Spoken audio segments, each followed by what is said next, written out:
Hello friends, my self Manju. स्वागत है आपका हमारे यूट्यूब ऑनलाइन प्लेटफॉर्म पर। और आप सब लोग जानते हैं कि आज 8 मार्च है और 8 मार्च को हर साल इंटरनेशनल विमेंस डे सेलिब्रेट किया जाता है। तो सबसे पहले तो happy women's day to all, क्योंकि आप जानते हैं कि ये बहुत ही स्पेशल डे है। और इस स्पेशल डे पर हम हमारा जो आज का स्पेशल सेशन है वो लेकर आए हैं। लेकिन सबसे पहले तो आज इस स्पेशल डे पर जारेफ अड्डा आपके लिए लेकर आया है एक स्पेशल ऑफर। और जो हमारे कोर्सेस है लाइफ साइंस और केमिकल साइंस, इस पर 40% का ऑफ रखा गया है। और ये जो ऑफ है वो केवल और केवल आज के लिए है, यानी कि जो स्टूडेंट आज ये कोर्स हमारा लेते हैं तो इस पर आपको 40% का ऑफ मिलेगा। और इसकी जो कंप्लीट इंफॉर्मेशन है वो आपके JRF अड्डा एप्लीकेशन पर अवेलेबल है। और आज हम डिस्कस करने वाले हैं कि किस तरीके से वर्किंग विमेंस जो है वो CSIR नेट एग्जाम क्रैक कर सकती है, उनके लिए क्या स्ट्रेटजी हो सकती है, और ये जो एग्जाम है इसका मेनली क्या बेनिफिट है, और क्यों CSIR नेट एग्जाम में आपके जो विमेंस का जो सिलेक्शन होता है वो मेल के कंपैरेटिवली ज्यादा होता है, और इसका क्या कारण है।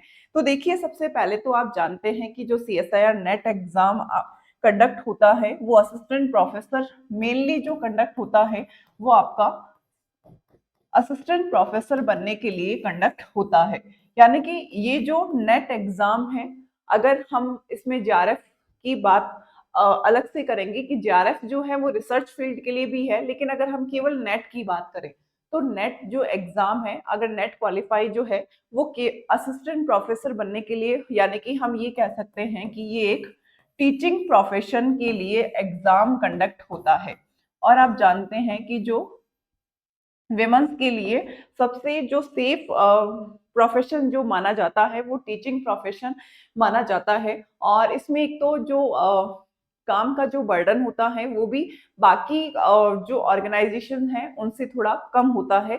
यानी कि जो मोस्टली विमेंस का जो इंटरेस्ट होता है वो आपका टीचिंग प्रोफेशन में होता है। और इसमें जो number of candidate females candidate जो फॉर्म फिल करती हैं वो ज्यादा होते हैं, इसलिए जो फीमेल्स का जो सिलेक्शन होता है वो कंपैरेटिवली मेल्स के कंपैरेटिवली ज्यादा होता है। और दूसरा, अगर कोई वर्किंग विमेंस है, और अगर आप जानते हैं कि जो हमारी सोसाइटी ऐसी है कि उसमें विमेंस को काफी प्रॉब्लम्स आती है, अगर हम कोई प्राइवेट जॉब करती है या फिर हम ये कहें कि टीचिंग प्रोफेशन के अलावा और कोई प्रोफेशन करती है, तो इसमें काफी डिफिकल्टीज आती है। खासकर जो मिडिल क्लास फैमिली से बिलोंग करती है उनको ज्यादा प्रॉब्लम्स आती है। मान लीजिए आप वर्किंग है और आपको भी ऐसी कोई प्रॉब्लम आ रही है, और आप जानते हैं कि जो नेट एग्जाम है वो आपका असिस्टेंट प्रोफेसर बनने के लिए कंडक्ट होता है, और इसमें आप प्राइवेट कॉलेज या यूनिवर्सिटीज को भी चूज कर सकते हैं और गवर्नमेंट कॉलेजेस के लिए तैयारी कर सकते हैं। तो असिस्टेंट प्रोफेसर के लिए ये एग्जाम कंडक्ट होता है। और आप मान लीजिए पहले से वर्किंग है, लेकिन वहां पर जो वर्किंग आवर्स है वो बहुत ज्यादा है, और आपसे एक तरीके से फैमिली और आपकी जो प्रोफेशन है उसमें आपसे मैनेज नहीं हो पा रहा, और आप चाहते हैं कि आप टीचिंग प्रोफेशन में आना चाहते हैं, लेकिन आप वर्किंग होने के कारण उसके लिए टाइम नहीं निकाल पाते। तो हम आज इसका ही डिस्कस करने वाले हैं कि अगर आप वर्किंग विमेंस हैं और आप CSIR नेट एग्जाम देना चाहते हैं तो किस तरीके की स्ट्रेटेजी को आपको फॉलो करना होगा। तो देखिए, CSIR नेट एग्जाम जो है वो मेनली आप जानते हैं कि इसमें जो केमिस्ट्री आती है वो 0 to हाई लेवल, यानी कि पूरी की पूरी केमिस्ट्री आती है। यानी कि एक दो दिन की प्रिपरेशन से ऐसा पॉसिबल नहीं होगा। मान लीजिए आपके जो ऑफिस का टाइमिंग है वो 9 to 5 है, 9 to 5 है। और इसके बाद जो है, सबसे पहले तो अगर आप वर्किंग है तो आपको टाइम का मैनेजमेंट आपके अकॉर्डिंग, यानी कि वर्किंग आवर्स के अकॉर्डिंग निकालना होगा। और आपको क्या करना है कि मॉर्निंग, यानी कि अर्ली मॉर्निंग में जो है आपको अपने जो CSIR नेट एग्जाम का जो सिलेबस है इसमें जो थ्योरेटिकल पार्ट है वो आपको कवर करना होगा। और मान लीजिए आप जिस भी ऑर्गेनाइजेशन में काम कर रहे हैं तो वहां पर अगर उस टाइम पर कोई काम नहीं है, या फिर हम ये कहें कि इंटरवल में, तो आप क्या करेंगे, कोई मॉक टेस्ट ज्वाइन कर सकते हैं। तो जब भी आपको टाइम मिले, चाहे आप मान लीजिए कोई सफर के दौरान आपको टाइम मिलता है, तो आप सफर के दौरान भी अपना जो मॉक टेस्ट है वो आप दे। और अर्ली मॉर्निंग आपको ऐसा रूटीन बनाना है कि आपको 3 आवर्स अर्ली मॉर्निंग अपनी स्टडी करनी होगी। और स्टडी के लिए आपको सबसे पहले तो ये सिलेक्ट करना होगा कि किस तरीके से आपको अपने यूनिट्स को कवर करना है।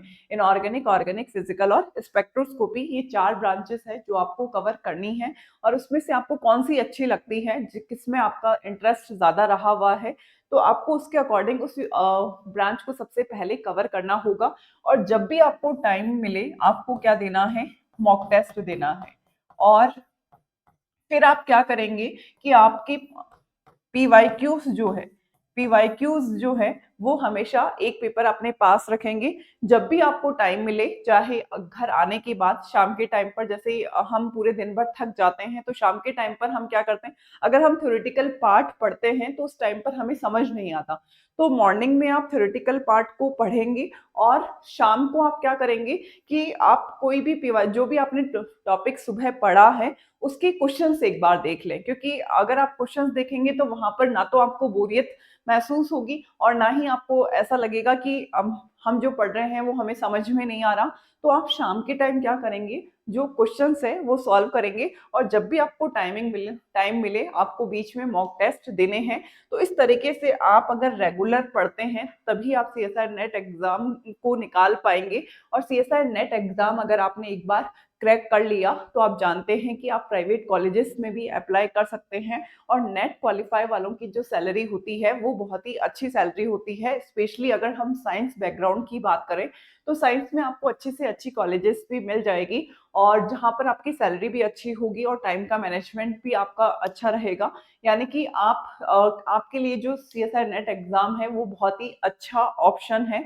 तो जो भी वर्किंग वुमेन्स है वो इस ऑप्शंस को चूज कर सकती है। लेकिन आप अपने माइंड में ये ना रखें कि हमें टाइम नहीं मिलता या फिर हम अभी एग्जाम क्रैक नहीं कर सकते। आपको पूरी डेडिकेशन के साथ इस एग्जाम की प्रिपरेशन करनी है और इस एग्जाम को निकालना है। और इस एग्जाम को निकालने का सीधा सा एक ही तरीका है कि आपको क्वेश्चंस को सॉल्व करने होंगे और मॉर्निंग में आपको थ्योरेटिकल पार्ट कवर करना होगा। इस तरीके से अगर आप अपनी पढ़ाई को रेगुलरिटी के साथ फॉलो करते हैं, और आप जानते हैं कि संडे तो आपको मिलता ही है, तो संडे में आप बहुत सी चीजों को कवर कर सकते हैं।